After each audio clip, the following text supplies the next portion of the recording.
Do you want to know the 3 major sources of power for your forehand? In this video, I'm going to show you exactly what those 3 main sources are and how to start training it in your game. So if your forehand isn't as powerful as you want, is not consistent as you want with the power, this is the video to watch because I'm going to show you how to start incorporating these 3 major power sources. Now the big problem is I think a lot of players think of one power source.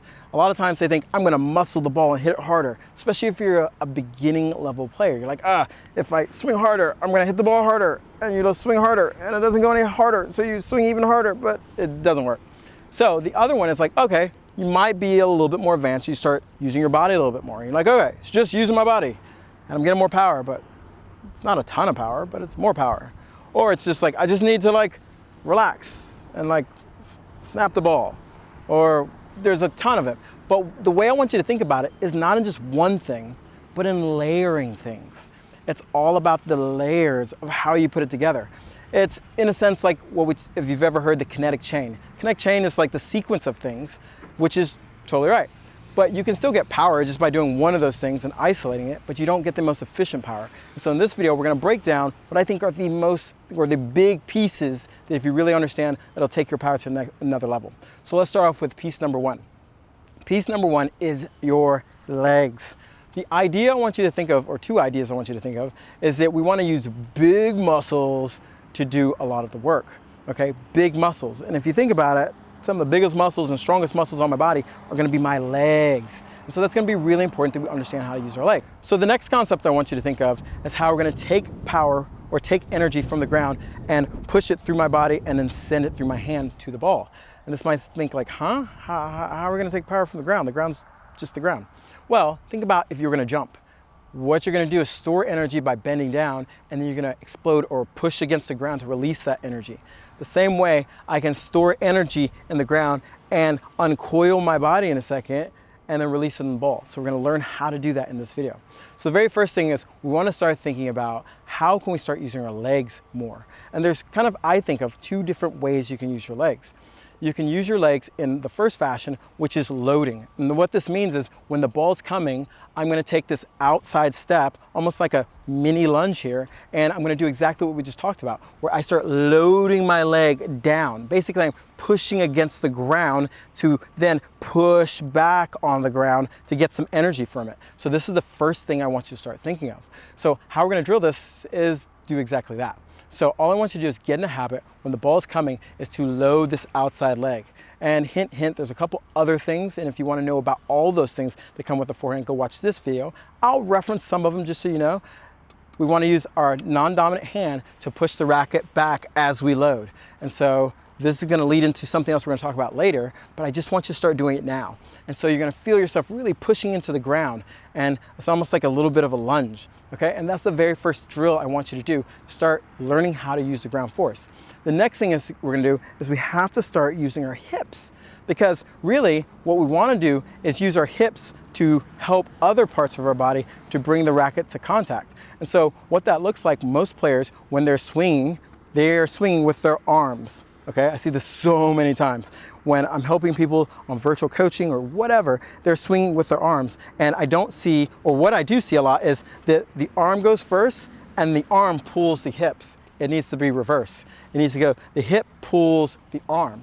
And so what we want to do, really easy drill, is put the racket on the side of your hip bone and think of how do I move the racket to or forward without moving it. So I'm not going to do this, I'm going to turn my hips. Okay, so you can see how I basically I'm pulling my racket forward and keeping it on the side. What I'm going to do now is pull it off my hips and then send my hand forward because it'll be in contact. Whether you be a little bent or straight, it doesn't matter. Now I'm going to do the exact same thing. Boom. Okay, and to do this, think of my belly button. I'm turning my belly button this way and then this way. And here's the funny part. I have not moved my arm or my hand. I still want my arm and hand nice and relaxed, what we're going to talk about. But these 2 drills are basically how you use your body and you start to combine it, meaning that I turn and uncoil. I'm turning and loading, and I'm going to push against the ground to uncoil. So now I have the energy coming up through my legs, and I'm using that energy to help rotate and pull my hand to contact. And that's the first main core level of how we can start layering on more power into your forehand. The next phase is from here up, our torso. And so like you heard me say before, we're going to take our racket back this is called a unit turn, and pushing it back. Now, it's one really important thing that I think some players do and some players don't, but the players that do this have more success in creating more racket speed and power, which is some players, and I'll do it so you can see it this way, when they take the racket back, they release their hand really early.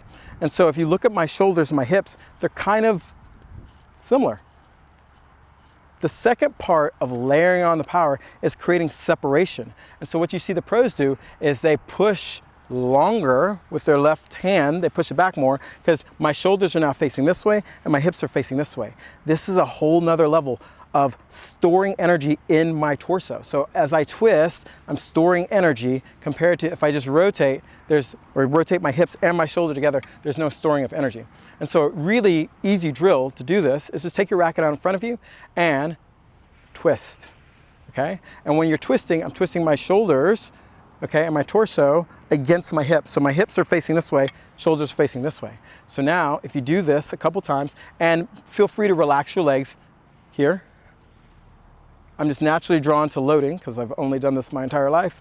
Now, you combine the rest of the drills. So if I have this racket in my non-dominant hand and I'm loading, look what just happened now. I'm combining another layer. I'm loading my legs, my hips are coiled, I have separation. So now when I start pushing against the ground, my hips come around and then it catapults my shoulder forward into contact, okay? So we're going here to here. Here, where my shoulders are facing this way, hips are facing this way, and then once I start pushing, it catapults my racket into contact. And that's so huge. Now the last part is learning to relax. Because I think of it this way.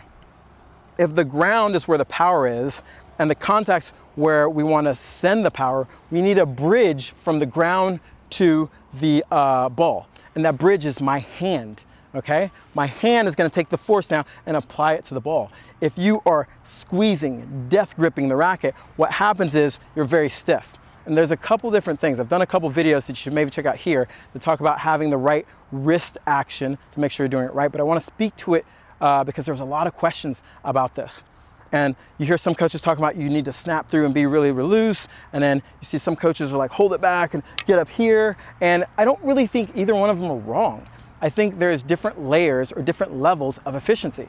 So what I mean by this is this. If I'm loose and I pull my racket, what's going to naturally happen if I'm loose in my hand and I'm just super relaxed here, the racket's going to lag because I'm pulling back. I know that I said that dirty word, lag. You don't want to try to lag. It's just going to happen. So again, I'm loose, relax. Look what happens when I start using the rest of my body. It lags where the butt of the racket's here. So what you see the pros do is they have their hand in a extended position at contact, slightly extended, nothing crazy. Because I see some coaches and players are trying to do this and make it work, and it breaks my heart because it's so painful to see you do that to your wrist.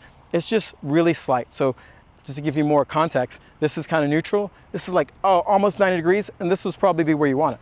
And so what happens is if I'm loose, it's going to naturally get in that position. I haven't done it. I haven't forced it back. It's just I'm loose. And so the timing that the pros use is this. As they swing here, it's loose, it lags back, and then they get into the contact where their wrist is slightly extended. And what I mean by extended, it's in this position down. And then after they go through contact, and if you think about it, if I pull my racket, it's almost like a weight. And so since it lags back and the weight's here and then I pull it into contact, all that weight's got to go somewhere.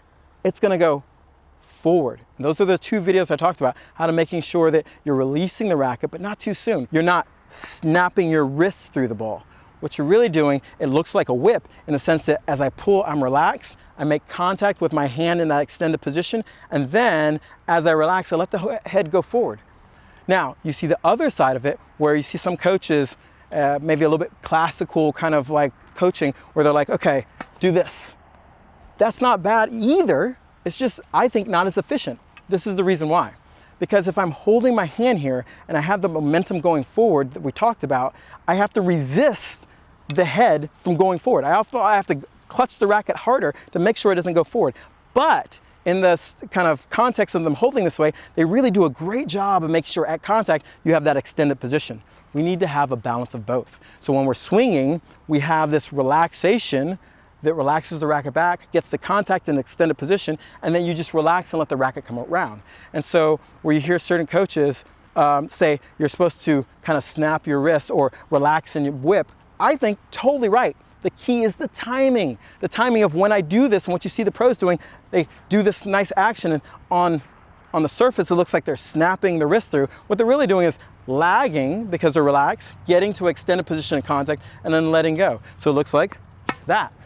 But there's a timing element you have to have. To learn the timing, what I want you to do is just start with the racket in a kind of relaxed position. So it's very relaxed here. And all I want you to do is get into a habit of swinging forward and letting the racket lag if you're relaxed. Now, if you're not experiencing your racket lagging, and I'm holding the racket like this, it's because more than likely you're squeezing the racket too tight. I'm gonna relax my bottom 3 fingers, almost pull it off the racket, let you see my fingers move a little bit, and barely touch it. So now, I'm just moving my body and it's lagging. So what I want you to do is swing, you don't have to swing super hard, swing to contact and stop. And let your hand relax. So what's gonna happen is I lag, boom, I make contact. What you should feel after that is that after you make contact, because we're only gonna swing to contact, not the follow through, you're gonna feel kind of the racket, you almost have to resist. So start with this first, I'm gonna swing. Yeah, I felt it. I had to squeeze the racket a little bit more not to let the head go forward. So boom, okay. Again, I had to squeeze. We don't want that, but it's a great tool to show you how I'm not injecting my wrist before the contact. And then, boom, again, I had to squeeze. Now, what I want to do is relax after you make contact. So if I go here, you can see how my racket head goes forward, okay? But the sensation I have is that at contact, I'm in this extended position, and that's what you want. Now, we take everything and we start drilling it. Meaning that if you notice how I'm legs, okay? And the more I'm loose and I'm using my legs to drive up, I'm using my hips to come around, I got the separation of my shoulders, and then I get the lag because I'm relaxing, not because I'm forcing it back, and pull it into contact and then relax and let it go. These are the layers of how you can create a great forehand. And it's not super hard if you break it down to the right steps in the right sequence. So many players have some of the steps, but they don't have it in the right sequence. Hence, the racket going first and pulling the body around compared to the body pulling the racket around. And these are the most important parts that you need to understand. If you want a deeper dive on the forehand, make sure you check out this video because it's gonna go through a lot more nitty-gritty detail of all the things you need to know to start having a great or perfect or effortless forehand. See you next time.